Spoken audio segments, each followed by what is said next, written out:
Apple Music isn't the only thing Apple is launching on Tuesday. I'm Dan Graziano, filling in for Bridget Carey, and this is your CNET Update.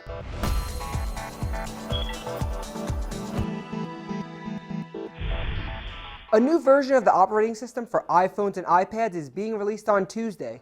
Apple executives have said that iOS 8.4 will be released at 8 a.m. Pacific Time, 11 a.m. Eastern, and include the Beats One radio station and Apple Music, which costs $10 a month to listen to unlimited music on demand.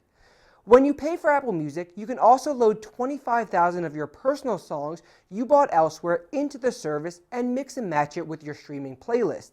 These could be songs that maybe Apple doesn't already have in its streaming library, like the Beatles, for example. In the fall, when iOS 9 comes out, you'll be able to add up to 100,000 songs. If this all sounds familiar to you, it's maybe because you used it before in iTunes Match service. As for Apple's Beats One radio station, it will be just like a normal radio station with live DJs and advertisements, and while it will be free, it will only be accessible to those users who are signed in with an Apple ID. And looking forward, it seems the next iPhone could have a feature found in the Apple Watch.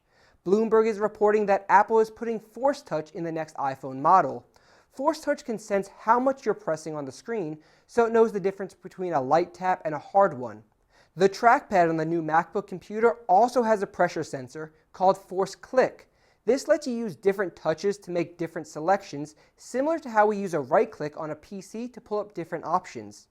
And also in iPhone news, the latest update to the main Facebook app for iPhones now lets you give your photos Snapchat-style effects. Since Facebook couldn't buy Snapchat, it continues to copy the popular messaging service.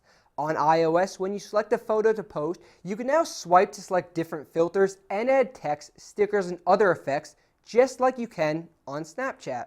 Now, Facebook photos certainly are important in this world, but there's also news happening off our world. SpaceX is facing another failed mission.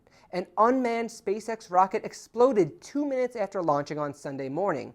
It was on mission to the International Space Station carrying 4,000 pounds of equipment, supplies, and science gear. Luckily, no one was injured, and the astronauts aboard the space station still have enough supplies to get them through another 4 months, so it's not a dire situation. Among the gear destroyed in the explosion were 2 of Microsoft's HoloLens headsets. These were being sent to find out if augmented reality could provide virtual assistance during jobs. Russia plans to send another craft on Friday to resupply the station. That's it for this tech news roundup, but there's always more at CNET.com. From our studios in New York, I'm Dan Graziano.